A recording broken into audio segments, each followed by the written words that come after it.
All right, we're going to talk about some speed from the combine.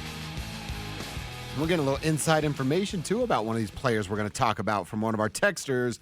On the RamosLaw.com text line, we'd always love to hear from you guys, 303-713-1043. And I said it, speed matters. The Broncos need it. So the 40 times mattered this weekend at the combine. And one certain player, well, they're the top dog in their class. I'm talking about tight ends, and I'm talking about the fastest tight end, Terrance Ferguson, from the University of Oregon.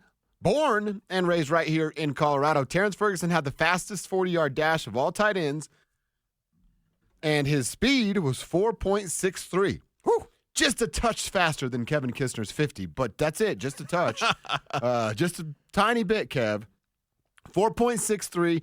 Joshua Simon came in next at 4.65. The names you're going to know, we've talked about Harold Fannin Jr. He was sixth fastest at the combine at 4.71.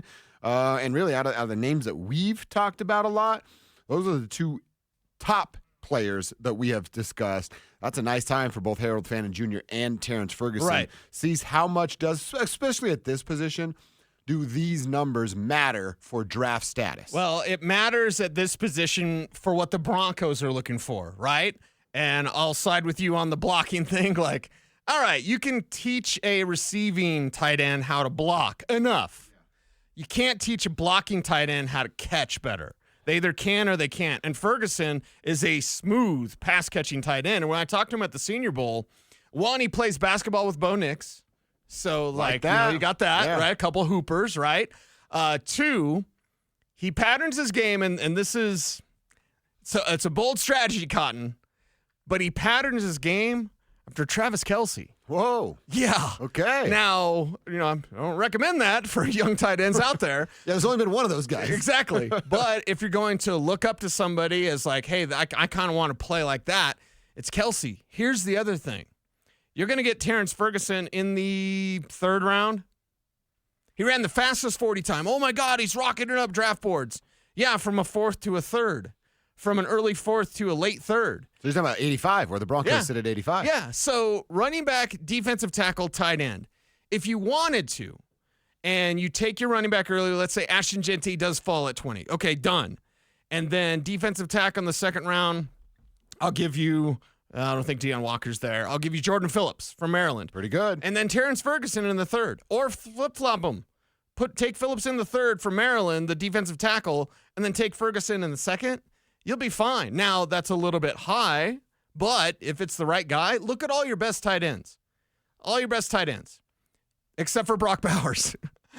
They're mid-round picks. Yeah. George Kittle was drafted after Jake Butt. Wow. Travis Kelce, pretty awesome, right? Yeah. Maybe the best tight end of all time. He was a third-round pick. So if you take Ferguson in the second or the third, and I think he'll be there in the third, you go, all right, now go play and make plays in the way that he can, which is speed and being the seam ripper down the middle. Already has that connection with Bo Nix. I don't think you can have too many ducks when it's a player like Ferguson. The Tez thing is an interesting conversation we'll get to because we're talking about speed. Yeah.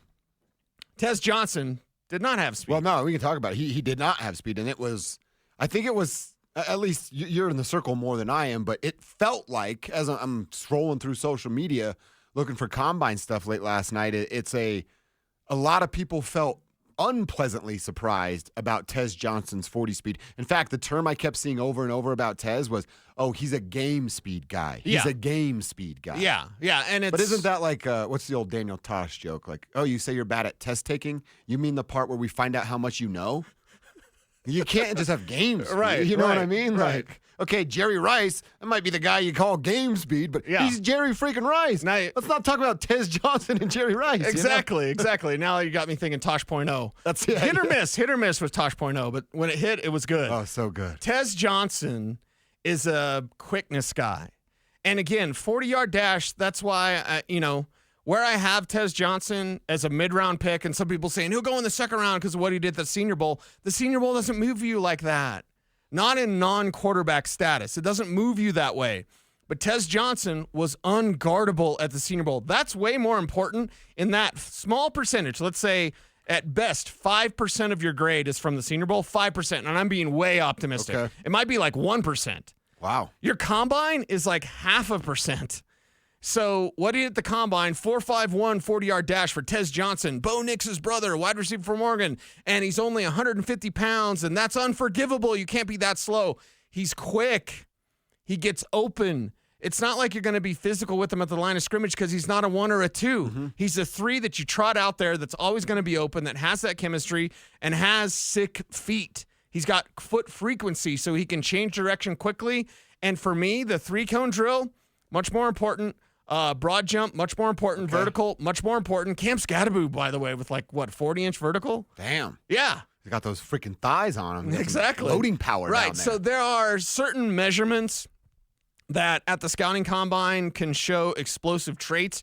40-yard dash, while yes, it does show explosive traits, it's also when he's going to run straight in a line for 40 yards. You know what I mean? Yeah. When's that going to happen? The Matthew Golden from Texas, wide receiver, ran a 4.29, and he's flying. Okay, watch the film. Do you see that on film as much? Not as much as you'd think. With Tez Johnson, 4.51, oh my God, what's the matter? Turn on the film. He gets open, he catches everything, and he's dangerous after the catch. Yeah. I want that, but I only want that in like the 4th round for me because of the size concerns. But then you have Troy Franklin. This is when our too many ducks conversation. I want Terrance Ferguson. But because you made the decision for Troy Franklin last year, I don't think you can make the decision for Tez Johnson this year. I think that's fair. And I also, here we go, Broncos country, be mad at me for this one. But if Tez Johnson wasn't a Duck and Bo Nix's adoptive brother, Yeah. would there be all this No, rage? zero. Okay. Zero. Absolutely zero. Okay. And that's what I'm leaning towards. Of Yeah. like, it's a fun story, and you pull on my heartstrings, guess what? I'm Sure. in. I Yeah. love those kind of things. But Yeah. again, we got to talk about the square biz that is football, production, the things you can do immediately upon arrival. And I wish nothing but the best for Tez Johnson. But like as an idea of the Broncos as a first, 20, 51, 85, not for me. Yeah. Not for me. Yeah, it's a nice story. Everyone loves the story, but if he was from Florida, you know what I mean? Yeah. We wouldn't talk about this at all. No, we It would would not. be one of those things where I would bring it up in passing when I remember Romeo Dobbs at the Senior Bowl or Khalil Shakir at the Senior Bowl. I was like, man, he's got some playmaking ability. And I don't know if Tez will work out the way Khalil has or Romeo has. He's a different receiver, different responsibilities. But it would be one of those things like, oh, that nerd Lammy was talking about him because he did something in Mobile. Yeah. That's who Tez Johnson would be if he wasn't an Oregon Duck and wasn't Bo Nix's adopted brother. We wouldn't be talking about it. No. Yeah, you're absolutely right. All right, and I think we now might have in front of us our first a challenger for a texter. Josh in Southeast Aurora. Okay. Says, I want Terrance Ferguson, not because of the combine stuff, because he's a dog. And of course, he spelled it D-A-W-G, which means really dog.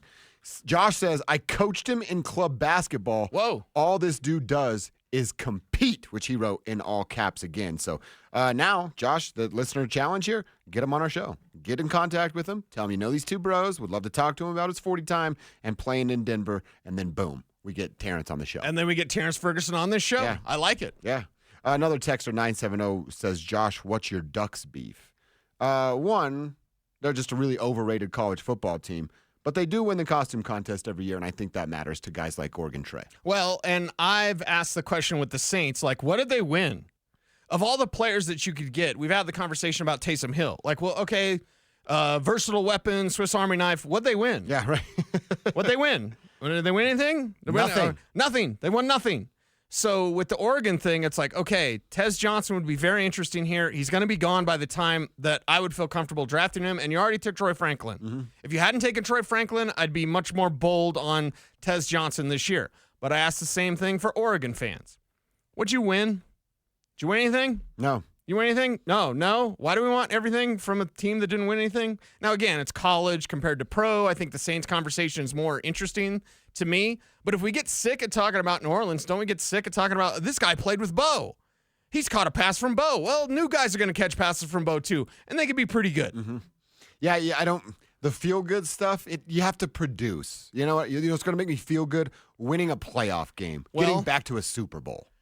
Here's the biggest problem. This is the biggest problem. Tez Johnson might turn into a better pro than Troy Franklin. Oh. But you've already made the decision on Troy. Mm-hmm. And you can't have everybody. You can't. You wore Oregon uniform, all the different. You had a chrome helmet. You had like 17 different helmets you wore. That's fine. It doesn't mean you're gonna find a way to the Denver Broncos. Yeah, it's a great story. Rooting for the kid, but just because of the story doesn't give